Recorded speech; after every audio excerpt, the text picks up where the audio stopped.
मेरी दीदी शादी की रात घर से भाग गई थी। पापा ने उसका दहेज ऊपर वाले कमरे में छुपा दिया था और उसे ताला लगाकर बोला, अगर किसी ने उस कमरे को खोला तो मेरा मरा हुआ मुंह देखेगा। तभी सब घर वाले डर गए और कई साल तक कोई उसके पास नहीं गया। एक रात पापा को दूध का गिलास उस कमरे में ले जाते हुए देखा तो चुपके से पीछे से गई और जो कि कमरे के अंदर झाँका तो मेरे पैरों तले जमीन निकल गई। मेरा नाम मानसी है, मैं इलाहाबाद की रहने वाली हूँ। मेरी जिंदगी बड़ी अजीब तरीके से गुजरती है क्योंकि मुझे किसी की हुई गलती की सजा भुगतना पड़ता है। हम भाई बहन थे, दो बहन और फिर एक छोटा भाई। बड़ी बहन बहुत सुलझी हुई और खूबसूरत थी और पापा की आंखों का तारा थी। मुझे भी अपनी बहन रिया से बड़ी मोहब्बत थी, इसलिए मुझे उनके जैसे बनना चाहती थी। अगर वह आटा गूंथती तो मैं भी जिद करती मुझे भी आटा गूंथना है। वह खाना बनाती और पापा उसके खाने की तारीफ कर देते तो मुझे भी हर हाल में खाना पकाना होता था। वह मेरी सबसे बड़ी गलती थी। पापा अक्सर रिया दीदी से कहा करते थे कि तुम्हें बहुत फूक फूक कर कदम रखना है क्योंकि तुम्हारे छोटे भाई बहन तुम्हारी नकल करते हैं। वैसे रिया दीदी को कोई गलती कर ही नहीं सकती थी, लेकिन वक्त ने तो साबित कर दिया कि यह सब हमारा वहम था। दीदी भी तो इंसान है और हर इंसान की फितरत गलत और सही दोनों शामिल होते। जैसे कि हम पहले बताया कि मेरी बहन बहुत ज़्यादा खूबसूरत थी। जैसे ही उसने अपनी ग्रेजुएशन पूरी की तो उनकी हर तरफ से रिश्ते आने लगे। ऐसा लगा कि रिश्तेदारों की हाट लगी हुई है और इसे हम अपने घर की बहू बनाएंगे। और आए दिन फेसबुक पर उनके हमारे घर के चक्कर काटने लगे थे। पापा ने सोचा अगर एक घर में मैंने अपनी बेटी को दे दी तो दूसरे घर वाले बिना वजह मुझसे नाराज हो जाएंगे। इसलिए पापा ने फैसला किया कि वह जहाँ कोई रिश्तेदार ना हो दूर दूर तक वहाँ से पर मेरी दीदी की शादी करेंगे। तब शायद मेरे पापा को इस बात का अंदाजा नहीं था कि वह कितनी बड़ी गलती करने जा रहे। उन्होंने चाहा था कि दीदी की जिंदगी में इतना बड़ा फैसला करने से पहले उनके पास बैठकर उनके दिल की बात तो मालूम करने की कोशिश करते, उनके सर पे हाथ रखकर एक बार तो पूछ लेते कि बेटी तुमने भी तो कुछ अपने भविष्य के बारे में सोचा होगा।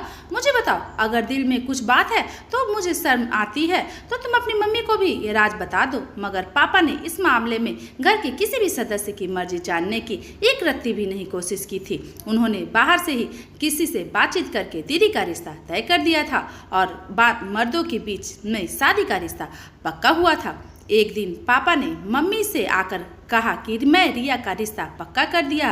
वो बहुत अच्छे लोग हैं, खाते पीते हैं, अमीर घर के हैं, हमारी बच्ची खुश रहेगी। मम्मी बिल्कुल चुप रह गई। सिर्फ मम्मी पर ही नहीं, हम सब पर भी बहुत तेज बिजली गिर पड़ी थी। हम तीनों भाई बहन एक कमरे में बैठे हुए थे और एक दूसरे की तरफ घर सवालों की नजर से देख रहे थे। वह क्यों हुआ, कैसे हुआ? मम्मी कहने लगी, कपिल वह कैसे हो सकता है? दीदी बिल्कुल सोच में पड़ गई थी। अगले रोज मम्मी हम बहनों के कमरे में आई और मम्मी कहने लगी, रिया अच्छे से तैयार हो जाना, आज लड़के वाले तुम्हें देखने आएंगे। दीदी शिकवा करने के से अपने आप को रोक नहीं पाए। मैं बोली, मम्मी मुझे पापा के इस तरह के फैसले से हरगिज उम्मीद नहीं थी। तब मम्मी चौंक गई। उन्होंने रिया का हाथ पकड़ लिया और कहने लगी, मेरी बच्ची बताओ, अगर तुम्हें कोई और पसंद है या किसी से तुम शादी करने का वादा कर रखा है तो मैं तुम्हें उससे यकीन दिलाती हूँ कि अगर तुम्हारी पसंद अच्छी हो तो मैं तुम्हारी शादी उसी से जगह करवा दूंगी जहाँ तुम कहोगी। दीदी ने ना में सर हिला दिया और बोली, नहीं माँ, ऐसी कोई बात नहीं कर सकती। अगर फिर भी मेरे दिल को अजीबोगरीब उन्होंने हिस्से ने घेर रखा था। ऐसा लग रहा था वह शादी मेरे लिए खुशियां लेकर आएगी, बल्कि मेरा मुकद्दर ही बर्बाद बन जाएगी। मम्मी तो दीदी की बात सुनकर खुश उठी थी। मम्मी बोली, ऐसी बात करने से पहले यह भी नहीं सोचा कि माँ के दिल पर क्या गुजरेगी। वो बोली, दीदी को देखने के लिए आ गए हैं। उनमें एक बूढ़ी औरत थी और एक जवान लड़की थी। उन्होंने बताया कि लड़के की माँ तो कोमा में है, इसलिए दीदी और दादी और बहन आई है। मम्मी दादी मानसी को अपने साथ ले गई। वे लड़के की दादी ने दीदी को बहुत प्यार किया था, अच्छी लगती थी। उनमें से सभी ने मानसी को भाभी कहना शुरू कर दिया था। फिर जाते हुए लड़के की दीदी ने मानसी के हाथ में कुछ पैसे रख दी थी। सच कहूँ तो मानसी मेरे दिल में बड़ी तसल्ली से मिल गई थी। तुम बताओ रिया, तुम्हारी क्या राय है? दीदी तो जैसे शर्म के मारे लाल हुई जा रही थी। उन्हें गाल तो बिल्कुल लाल लाल हो गए थे। दीदी बोली, मम्मी मुझे इस रास्ते से कोई एतराज़ नहीं है। फिर तो जैसे हमारे घर में खुशियों का माहौल हो गया था, क्योंकि कोई नहीं जानता था कि खुशियाँ बहुत जल्द गम में बदलने वाला है। सब कुछ बहुत अच्छे तरीके से हो रहा था, सब कुछ ठीक से हो रहा था। दीदी भी खुशी खुशी हर चीज़ में हिस्सा ले रही थी। वो अपने हर चीज़ के जोड़े बैग में रख रही थी। अपने जूते को भी उन्होंने खुद ही पसंद किया था। सिर्फ इतना ही नहीं, बल्कि बारात के लिए उन्होंने अपने मर्जी से पार्लर भी खुद ही किया था। सब कुछ अच्छा भला था। किसी के दिमाग में यह भी नहीं था कि दीदी अपने दिल में क्या ठान बैठी है। घर वाले सब बहुत खुश थे। मैंने तो हफ्ता पहले ही ढोलकी का इंतजाम कर लिया था। मम्मी ने मुझे मना भी किया था कि लड़कियों की शादी पर इतने दिन पहले ढोलकी नहीं बजाई जाती, मगर मैं कहाँ मानने वाली थी। ढोलकी की हम लोगों की बहुत बजाई और दीदी बहुत इंजॉय कर रही थी, बल्कि अपनी फरमाइश पर अपनी मर्जी के गाने भी बजवाया करती थी। मुझे तो यूँ ही लगता था कि अगर शर्म है, अरे शर्म नहीं आती, वो खुद ही हमारे साथ बैठकर गाने गाने लगती। फिर वक्त गुजर गया और दीदी की बारात के दिन आ गया। दीदी बहुत महंगे पार्लर से तैयार होकर आई थी। उन्होंने अपना मनपसंद लहंगा पहना हुआ था। थोड़ी देर बाद बारात भी आ गई थी। मैं दूल्हा को देखकर मेरा मुंह खुला का खुला रह गया था। दूल्हा तो बहुत ही खूबसूरत था और हैंडसम भी। तो सोच के जाकर दीदी को बताती हूँ, अपने की किस्मत में शहजादा लिखा गया है। मैं भागकर अपने कमरे में गई तो वहाँ दीदी नहीं थी। मैं हैरान थी कि अभी तो मैं दीदी को यहीं छोड़ के गई थी, अब वह कहाँ चली गई। मैं उनकी तलाश में मम्मी के कमरे में गई, वहाँ पर भी खाली पड़ा था। मेरी फिक्र बहुत ज़्यादा बढ़ गई। मैं जल्दी से बाहर आई और मम्मी को ढूंढने लगी। मम्मी मेहमानों की खातिरदारी में लगी हुई थी। मैं मम्मी का हाथ पकड़कर कोने में ले गई और कहा, मम्मी मानसी दीदी कहाँ है? मम्मी बोली, अपने कमरे में होगी। मैंने कहा, वह कमरे में नहीं है। मम्मी ने मेरा हाथ झटका दिया और बोली, यहीं कहीं होगी, पीछे हटो, मुझे सब मेहमानों से मिलने दो। अब वह अंदाज से बात कर रही थी जैसे उन्हें किसी चीज़ की गलत होने का अंदेशा ही न हो। तब मैंने मम्मी का हाथ पकड़कर झंझोर कर दिया और मैं बोली, मम्मी मुझे बहुत घबराहट हो रही है। मम्मी ने चौंक गई। मम्मी बोली, तुम्हारी घबराहट तो मैं अभी दूर करूँगी। मम्मी मेरे साथ आ गई। हम दीदी को एक कमरे से दूसरे कमरे में, दूसरे कमरे से तीसरे कमरे में ढूंढने लगे, मगर वह न मिली। मम्मी के चेहरे का रंग उड़ गया। तब जयमाला का टाइम हुआ और जयमाला के लिए शोर होने लगा। पापा कमरे में आए और उनकी आंखों भी सूख गई। शायद उनकी अपनी बेटी की विदाई का गम हो रहा हो। इतने में उनकी चहीती बेटी इज्जत का तार तार कर गई थी। पापा कहने लगे, जल्दी से मानसी बिटिया को ले चलो, वहाँ जयमाला का टाइम हो रहा है। मानसी रोती हुई बोली, कपिल रिया नहीं मिल रही है। पापा बड़ी हैरानी से मम्मी की तरफ देखने लगे और बोले, क्या मतलब है नहीं मिल रही है? यहीं होगी। मम्मी रोते हुए बोली, घर का कोना कोना छान लिया। पापा तो दिल पर हाथ रखकर दहाड़ मार मार कर रोने लगे। कमला, अब मेरी इज्जत तो खत्म, खाक में मिल जाएगी। अब कोई मुझे इस रुसवाई से नहीं बचा सकता। तुम ही बताओ अब मैं क्या करूं? लोगों का सामना कैसे करूं? कैसे जाकर बारातियों से कहूं बारात वापस ले जाए, क्योंकि मेरी बेटी तो मेरी इज्जत नीलाम कर दी है। मम्मी भी रोई जा रही थी। फिर बोली, कपिल आप बिस्तर पर लेट जाए, मैं कोई बहाना बना देती हूँ। मेरे पति की तबीयत खराब हो गई है, ऐसे में हम अपनी बेटी को विदा नहीं कर सकते। पापा बोले, कमला तुम्हें इतना हौसला है? मम्मी ने अपने आंसू पोंछे और कहने लगी, अपनी इज्जत बचाने के लिए मैं कुछ भी कर सकती हूँ। तब पापा ने चेक कर बोले, काश तुमने लड़कियों को भी अच्छी शिक्षा दी होती। मम्मी ने सबके सामने जाकर कह दिया, मेरे पति को दिल का दौरा पड़ा है, ऐसे में हम अपनी बेटी को विदा नहीं कर सकते। आप लोग को कोई बड़ी मेहरबानी होगी, आप लोग ये बारात वापस ले जाएं और किसी दिन अपनी अमानत को फिर से सादगी के साथ घर ले जाना। हर तरफ बातें होने लगी कि मम्मी ने तो खुद ही कमरे में बंद कर लिया था। लोग तरह तरह के बातें कर रहे थे और हमारे आसपास उनका जवाब नहीं था, इसलिए हम सब एक ही कमरे में घुस के बैठ गए। हमने कभी नहीं सोचा था कि मानसी दीदी ने के हाथों ऐसी बुराई सुननी पड़ेगी। मम्मी बोली, कपिल इस तरह आपकी तबीयत खराब हो जाएगी, बच्ची तुम्हारी मदद करेगी। तुम्हें मेरी इतनी फिक्र होती तो अपनी बेटियों पे लगाम डाल कर रखती। बहुत शर्मिंदगी जा रही है। पापा ने सारा सामान छत वाले कमरे में फेंक दिया और उसमें ताला लगा दिया और बोले, आज के बाद अगर कोई इधर जाएगा तो मेरा मरा मुंह देखेगी। उसके बाद हमने घर में एक अजीब सा सोनाटा देखा। हर दफ़ा एक दूसरे को नज़र चुराने पे मजबूर थे। पापा हम सब से छुप छुप कर रोते। जब वह नीचे आते तो बहुत थके थके रहते, आंखों से सूखे थे। मम्मी कहती, तुम्हारे पापा हम सब से छुप कर छत पे जाके रोते। हमें तो यह लगता था कि दीदी की शादी का किस्सा खत्म हो गया, मगर 1 महीने बाद हमें लड़के वाले की तरफ से फ़ोन आया। अर्जुन ने दादी को कहने लगी, इतना महीना हमने आपसे बातचीत नहीं की क्योंकि हमें आपसे नाराज़ थे। बारात को आप लोगों ने वापस कर दिया था, मगर आप ठंडे दिमाग से सोचे तो आपकी कोई मजबूरी होगी। यह भी हो सकता है कि आपकी बड़ी बेटी ने रिश्ते से इनकार कर दिया हो और आपने अपनी इज्जत बचाने के लिए कपिल बेटे की बीमारी का बहाना बना लिया होगा। अगर ऐसी कोई बात है तो हमें भी उस पर कोई एतराज़ नहीं है।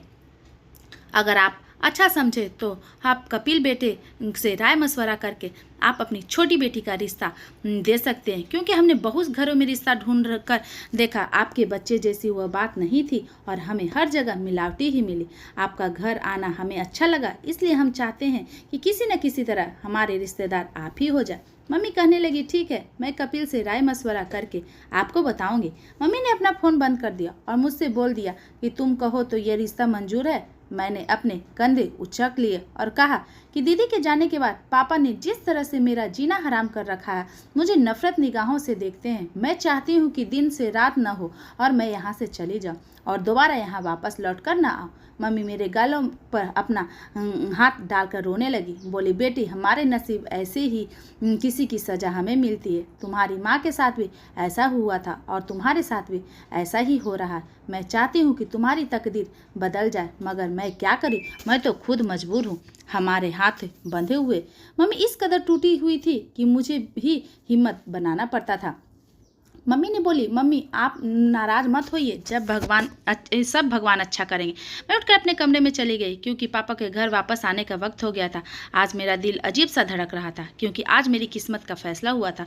जैसे घर का दरवाज़ा खुला, मैं अपने कमरे की खिड़की से मैं आकर बैठ गई। पापा घर आए। पापा ने पहले इधर उधर देखा और आंगन में खाली पाकर दबे कदमों से किचन में चले गए। मुझे उसमें अंदाज पर हैरानी हुई। फिर थोड़ी देर बाद जब किचन से वापस आए तो मुझे उनके हाथ में एक दूध का गिलास नजर आया। इधर उधर देखा और जैसे वह काम बड़ी समझदारी से कर रहे थे। वह किचन में गए, किचन से एक गिलास दूध लिए, धीरे धीरे सीढ़ियाँ चढ़ने लगा और फिर छत पे चले गए। मैं बिल्कुल हक्का बक्का बैठी देख रही थी।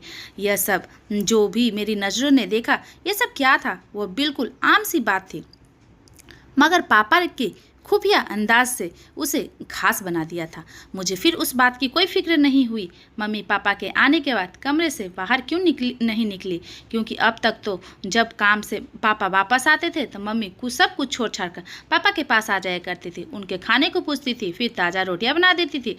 तब कदमों से मम्मी के कमरे में गई तो पता चला कि वो तो सो रही है। खैर, पापा आधा घंटे बाद छत से उतर आए थे। उनकी हालत अजीब सी हो रही थी। मैं यह सब अपने कमरे की खिड़की से देख रही थी। मम्मी ने पापा को बताया कि आज उन लड़के वालों का फ़ोन आया था। वह हमारे छोटी बेटी का हाथ मांग रहे। वह कहने लगे, अगर आप हमें अपनी बड़ी बेटी का रिश्ता नहीं दे सकते तो हम आपकी छोटी बेटी का रिश्ता दे। पापा ने उस वक्त खाना उठाकर फेंक दिया और गुस्से के दहाड़ मारकर बोले, उनसे कहना मेरी बेटी के नसीब में अभी इतने खराब नहीं है कि तुम जैसे बेगैरत लोगों का रिश्ता दे। जहाँ चौकी दे वहाँ मम्मी भी दंग रह गई। मम्मी बोली, कपिल, आपकी इस बात का क्या मतलब है? वे लोग अच्छे नहीं हैं। पापा ने ना में सर हिला दिया और कहने लगे, आज के बाद उनका फ़ोन आया तो मत उठाना। तब से मम्मी बड़ी गुस्से में बोली, आपका तो अपनी अक्ल पर बहुत बड़ा गर्व था कि आप कहते थे औरत कम अक्ल की होती है। आप इतनी बड़ी भूल कैसे कर सकते हैं? अभी आप कैसे मानसिक रिश्ता ऐसे लोगों को देते जो बुरे थे? तो पापा इधर उधर दरवाजे को ढकेलता मारते हुए बाहर निकल गए। मम्मी फुट फुट कर रोने लगी, बोली, मानसी, तुमने मेरी ज़िंदगी ख़राब कर दी। अब तुम्हें मैं क्या बोलूँ? जितनी देर घर में होती उतनी देर अपने कमरे से नहीं निकलती। जब मम्मी हर वक्त मानसी के गम में डूबी रहती थी तब भाई स्कूल के ट्यूशन के फिर क्रिकेट खेलने चला जाता। वह रात देर घर लौटता, ऐसा लगता जैसे वह घर के माहौल से भागना चाहता हो। वो अक्सर पापा को छत पर दूध ले जाते देखती थी। समझ में नहीं आता था कि दूध का गिलास छत पे क्यों ले जाया करते थे। अब मैं हर वक्त इस बात से परेशान रहने लगी। इस वजह से मुझे नींद भी नहीं आ रही थी। मैं सारा दिन मानसी दीदी को याद करने लगी। मानसी दीदी बहुत अच्छी थी, वो काश वो इतना गलत कदम न उठाते। रात बहुत गहरी हो चुकी थी, आसमान में कुत्ते भौंकने की आवाज़ आ रही थी। मैं उठकर अपने कमरे की खिड़की में बैठ गई। तब मुझे कोई अजीब सी हलचल महसूस हुई, जैसे कोई कमरे हमारे आंगन में घूम रहा हो। मैंने गौर किया तो कोई और नहीं, मेरे पापा थे। मैं चौंक गई कि पापा के अंदर में ऐसा क्या लग रहा है जैसे वो बहुत मजबूर हो। मुझे आज उन पर बहुत तरस आने लगा था। वह कमरा जहाँ पर पापा ने दीदी का दहेज का सामान रखा हुआ था वह खुला हुआ था और उसमें रोशनी आ रही थी। मैं आगे बढ़ी गई और दरवाज़ा खुला था, इसलिए मैं चुप कर अंदर का सारा मंजर देखने लगी। अंदर तो दीदी बैठी थी। मैं ये देखकर थर थर काँपने लगी। पापा पापा दीदी को निवाला बनाकर मुंह में डाल रहे थे। दोनों चुप थे, मगर उनकी आंखों से आंसू बह रहे थे। ये सब क्या हो रहा है? मेरी समझ से बाहर था। फिर बड़ी देर बाद पापा ने बोला, तुम मेरी बड़ी बेटी नहीं हो। मानसी दीदी बिल्कुल पापा के ऊपर चिल्ला पड़ी, इसलिए आप मेरे साथ ऐसा कर रहे हैं कि आपकी औलाद नहीं हूँ? क्या आप यह घिनौनी हरकत रिया के साथ कर सकते थे? पापा जल्दी से बोले, मानसी मैं तुमसे बहुत प्यार करता हूँ, मगर तुम यह जानती हो कि मैं यह सब कुछ कभी रिया के साथ नहीं कर सकता था। मानसी दीदी रोने लगी। वो बोली, मुझे वजह जाननी है, आपने मुझे इस कमरे में क्यों बंद रखा है? वो बोली, सुनो, आज मेरे पास बहुत वक्त है। मैं तुम्हें वैसे भी तुम सारा दिन बेहोश रहती हो, मगर जो रिया है ना, उसकी वजह से मैं कभी भी ज़्यादा देर छत पे नहीं रह सकता था, क्योंकि मुझे डर था कि कहीं उसे मुझ पर शक न हो जाए। रात के उस सब सो रहे हैं, इसलिए आज मैं तुम्हें सब कुछ बताता हूँ। मानसी, तुम दो भाई बहन थे, हम दो भाई बहन थे। मुझे एक बड़ी बहन जो मेरे 7 बरस से बड़ी थी, इसलिए उसकी शादी पहले हुई थी। दीदी की शादी के बाद हमारे घर में बहुत खामोशी छा गया, इसलिए तय कर दिया कि मेरी शादी जल्दी कर दे। उन्होंने मेरे लिए कमला को पसंद किया। हमारा रिश्ता तय हो गया। हम दोनों काम टूट गए क्योंकि दीदी विधवा होकर घर आई थी। दीदी तन्हा नहीं, बल्कि उसके गोद में 4-5 साल की एक नन्ही सी बच्ची थी। उन्हें ना अपनी दोस्त और ना ही अपनी बच्ची, मेरी माँ भी बूढ़ी हो चुकी थी, इसलिए वह भी उस बच्ची को संभाल नहीं सके थे। कमला ने तुम्हें अपने हाथ में हाथ लिया और तुम पर इतना प्यार निछावर कर दिया कि मैं भूल गया कि तुम मेरी बेटी हो या भांजी। तुम जब बोलने लगी तो कमला को तुम मम्मी कहती और अपनी सगी माँ को बुआ कहती थी। हाल कुछ समझी तो तुम्हारी मम्मी का रिश्ता ढूंढने लगे थे। दीदी ने एक लड़के का नाम खुद ही लिया था, वो मेरी शादी उससे करवा दो। पापा ने मेरी ड्यूटी लगा दी कि तुम उस लड़के की छानबीन करके मुझे बताओ। तो पता किया तो लड़का फ्रॉड निकला, मगर जब मुझे यह ख्याल आया कि तुम भी कहीं अपनी मम्मी के नक्शे कदम पर चलने लगे तो मेरा जीना हराम हो जाएगा, इसलिए मैं जल्दी जल्दी तुम्हारा रिश्ता ढूंढा और तुम्हारी शादी कर डाले। जब लड़के की माँ कोमा में थी, लेकिन दीदी और दादी बहन मौजूद थे ना, तो मैंने सोचा चलो कोई बात नहीं, ये शादी जल्दी हो जाएगी। पता है फिर क्या हुआ? जिस दिन तुम्हारी बारात में लड़के की मम्मी ठीक होकर बारात में आई, तो तुम जानती हो वो कौन थी? लड़के की माँ मेरी दीदी और तुम्हारी असली माँ थी, यानी वो लड़का असल में तुम्हारा भाई था। मैं ये सब देखकर बहुत परेशान हो गया, इसलिए तुमसे कहा कि छत पे आकर मेरी बात सुनो, और मैं तुम्हें छत वाले कमरे में बंद कर दिया। मैंने सोचा था कि सुबह तक कमला को सारी सच्चाई बता दूंगा। फिर ख्याल आया कि मैं तुम्हारी माँ की शादी नहीं होने दी थी और वह घर छोड़कर भाग गई थी। अब तुम्हारी शादी भी नहीं हुई हो सकती, तो मुझे डर था कि कहीं तुम भी अपनी माँ की तरह घर से भाग गई, इसलिए मैंने तुम्हें यहाँ बंद करके रखा। यह मत समझना कि मैं अपनी बहन को बेटी के कैद करके मैंने अपनी औलाद से ज़्यादा प्यार कर। जिस दिन से मैंने तुम्हें कैद करके रखा है, मैं रिया से भी बात करना छोड़ दिया, उस पर भी मैंने बहुत सख्ती दिखाई। मानसी दीदी जैसे एकदम से हो गई थी। वह बोली, अगर अब मैं घर से भाग भी जाती तो आपकी इज्जत खाक में मिल जाती, मगर आपने तो मुझे यहाँ बंद करके अपनी इज्जत खाक में ही मिला ली है। लोगों तो बातें बनाते ही होंगे मानसी घर से भाग गई है, तभी तो बारात वापस लौट गई। अभी वह दोनों बात ही कर रहे थे कि मंदिर में आरती की घंटी बजने लगी और पापा बोले, मानसी बेटा मुझे माफ़ कर देना, अब मैं जा रहा हूँ, हो सकता है कि आँख खुल जाए। मैं जल्दी आगे बढ़ा और बोली कि और जुल्म मैं अपनी दीदी पर नहीं होने दूंगी। उसकी मम्मी ने जो गलती की है उसकी सज़ा मैं अपनी दीदी को नहीं मिलने दूंगी। भगवान सबको उसकी गलती की सज़ा देती है, तो आप उसको खुद की सज़ा क्यों दे रहे हैं? और आपने यह सब क्यों किया दीदी के साथ? पापा मेरी बातें सुनकर बिल्कुल बौखला गए, इसलिए वो जल्दी जल्दी नीचे चले गए। मैं दीदी का हाथ पकड़कर नीचे ले गई। पापा उसी टाइम बहुत शर्मिंदा हुए थे कि सुबह निकले, रात को घर वापस आए थे। फिर हम सब भाई बहन ने पापा पर अपनी अदालत लगा दी। मम्मी जज थी, पापा रो रो कर सबसे माफिया मांग रहे थे। दीदी ने ही पापा को माफ़ करने का सबसे पहले की थी। फिर हम सब को भी जवाब दिया कि पापा को माफ़ कर दे, सब कुछ ठीक हो जाएगा। पापा ने दीदी को जज्बात दी और अपने माँ से मिलने लगे। अब वो बहुत जल्दी एक बहुत अच्छी जगह शादी होने वाली थी। हमें उम्मीद है कि मुश्किल वक्त कट जाएगा, आगे खुशियाँ ही खुशियाँ। यह एक मोटिवेशनल कहानी है। लोगों, आप लोग ऐसे बिल्कुल ही ना करें, घर छोड़कर बिल्कुल ना भागें। आपके दिल में आपने माँ पापा की इज्जत जरूर कर हो सकता है कि आपकी माँ पापा आपकी बात से सहमत हो। माँ पापा औलाद को हमेशा भला चाहते हैं। दोस्तों, आपको ये कहानी कैसी लगी? कहानी अच्छी लगी हो तो प्लीज़ वीडियो को लाइक करें। चैनल पर नए हो तो चैनल को सब्सक्राइब करें और ज़्यादा से ज़्यादा लोगों में शेयर करें और हमें कमेंट करके ज़रूर बताएं। और हाँ, बेल बटन को दबाना ना भूलें ताकि सबसे पहले अपडेट आपके पास पहुंच सके। धन्यवाद।